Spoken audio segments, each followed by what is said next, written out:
Deciding to go into the priesthood isn't a decision that one takes lightly, as it's more than a career choice. It is a lifelong vocation. But before one can get ordained, they must first be educated at a seminary. So what exactly is a seminary, and what does it entail? I'm your host, Carolyn Morrison, and welcome to Mysteries of the Church. In this episode, we will trace the history of seminaries and explore their role in the Catholic Church.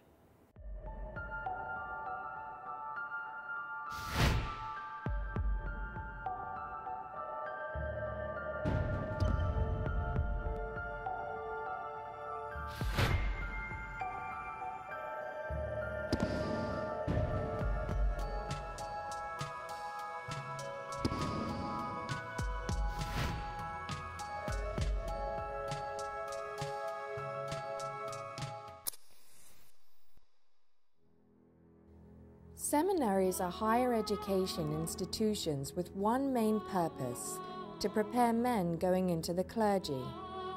The call to priesthood is a response to the call that Jesus really utters when, as we read in the gospel texts, he calls those to himself whom he wishes to send forth to preach the gospel of salvation. The formation that goes on in there is very powerful and very deep. Whole and balanced. You know, that's always been the goal, and that's the goal now.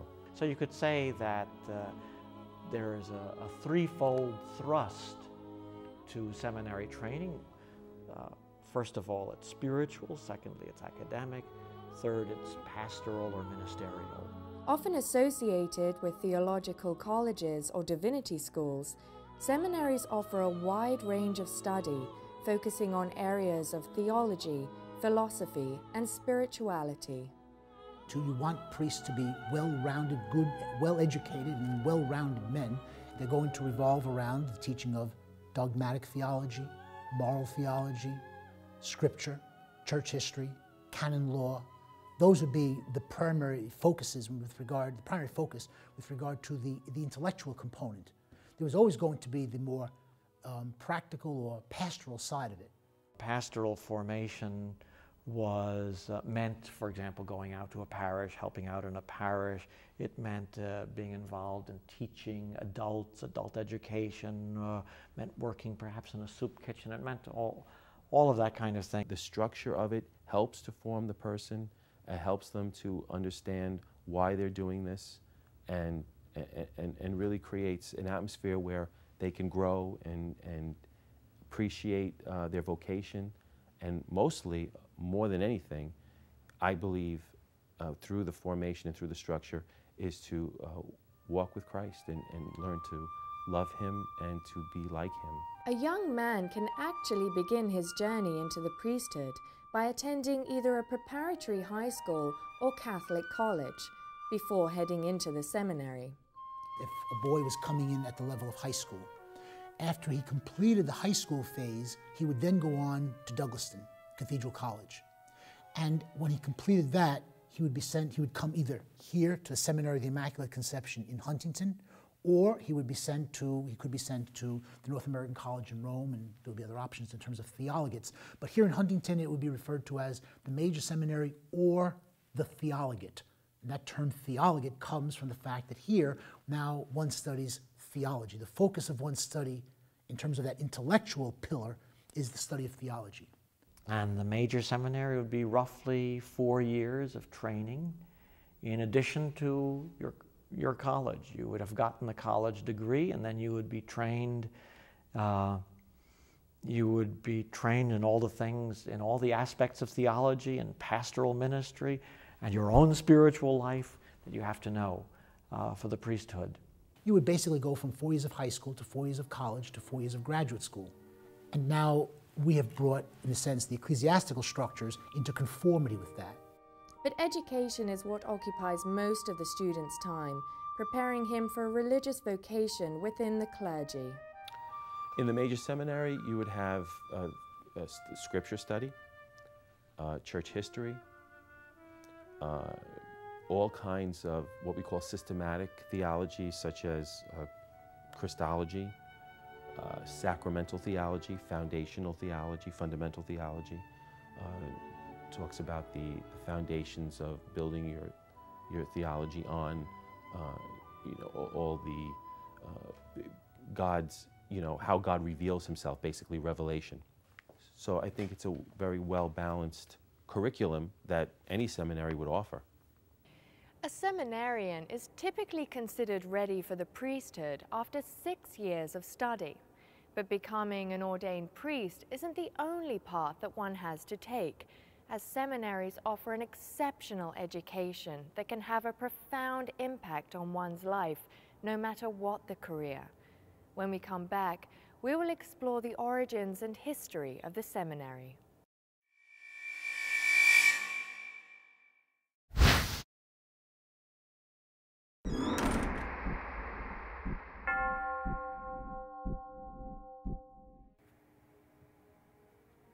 Welcome back to Mysteries of the Church. Today, seminaries are mandatory for those preparing to go into the priesthood by providing students a setting for higher learning and spiritual awareness. But centuries ago, seminaries didn't exist. So how did one become a member of the clergy, and how did it evolve into what it is today? Certainly, seminaries didn't exist at the beginning of Christianity. The apostles were priests, we would say, and they never went to a seminary. Their proximity to Jesus was their seminary, I suppose you could say. In the early days of the Catholic Church, the training of a priest was similar to that of an apprentice. It was very personal and practical, and was usually limited to learning how to perform the Mass. They didn't receive a systematic education. They simply saw how the priest did it in let's say, a country village in rural England in the 12th century. Somebody who wanted to be a priest would perhaps have lived in the rectory with the pastor of that place, would have seen what he did, how he did it, and all the rest. And then when the pastor felt that young man was ready, he would have recommended him to the bishop, who would have ordained him. The passing on of the priesthood was really a one-on-one type of experience. It was the human contact between the bishop and his fellow priests with the young men who were interested or attracted to the service in the church. The history of the church, from the apostolic age into the earliest, what we call patristic era of the church of the 4th and the 5th century, is a history with regard to priestly formation of those men who were really called to be with the local bishop, to reside with the local bishop, to begin to form themselves spiritually and to form themselves intellectually, usually in the residence of the local bishop. For centuries after that, people trained to be priests by watching other priests.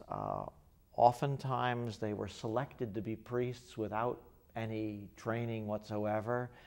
So it was basically maybe a calling forth by the bishop, or presenting to the bishop, or the bishop going out and pointing out certain people and calling them to that service, and then basically being trained by the bishop and the other priests of that community. There were Christian schools, such as in the ancient cities of Alexandria and Edessa, but these schools trained bishops and were never considered seminaries. Perhaps the earliest resemblance of an actual seminary is the clergy house established by St. Augustine in the 4th century. This clergy house was the actual home of St. Augustine, who took in priests for communal study and eventually produced 10 bishops who later served areas in Africa. He becomes very important in terms of creating this kind of a monastic community around the bishop, a community of prayer, a community of study in preparation for going out to serve as priests. However, the lack of uniformity and a formal education for priests was becoming a challenge for the church. For instance, some were well schooled in the liturgy but couldn't effectively run a church, while others were good at dealing with parishioners but didn't have a deep understanding of Catholic theology. someone would be determined as ready to serve as a priest when he could at least go through the ritual of the church, that he'd be able to celebrate Mass, that he would be able to celebrate the sacraments, that there would be some form of pastoral presence. That determination, in the end, was made by the local bishop. He would be the one who would have the final say in terms of a man's readiness to be ordained as a priest. Roughly around the Council of Trent, there were priests ordained just to say Mass, but they weren't allowed to hear confessions, they weren't allowed to give counseling. They were just there to say Mass. It was understood that the Mass was the most important aspect of a priest's ministry, that it was the thing that defined the priesthood, and they believed that it was sufficient to ordain someone just for the purpose of saying Mass. But that certainly is not the way it's done anymore. When the Church realized the importance of a very formal period of academic preparation, as well as interior formation and pastoral service, the Church began to respond to that particular need just at about the early part of the 16th century. Pope Paul III established a commission in 1536. The commission established in 1536 during a period of time in which the Church was going through a crisis, either due to the illiteracy of some clergy or due to the scandals that existed in the life of the Church. Paul III determined that a commission would advise him on what would be the best way to have formation for the priesthood.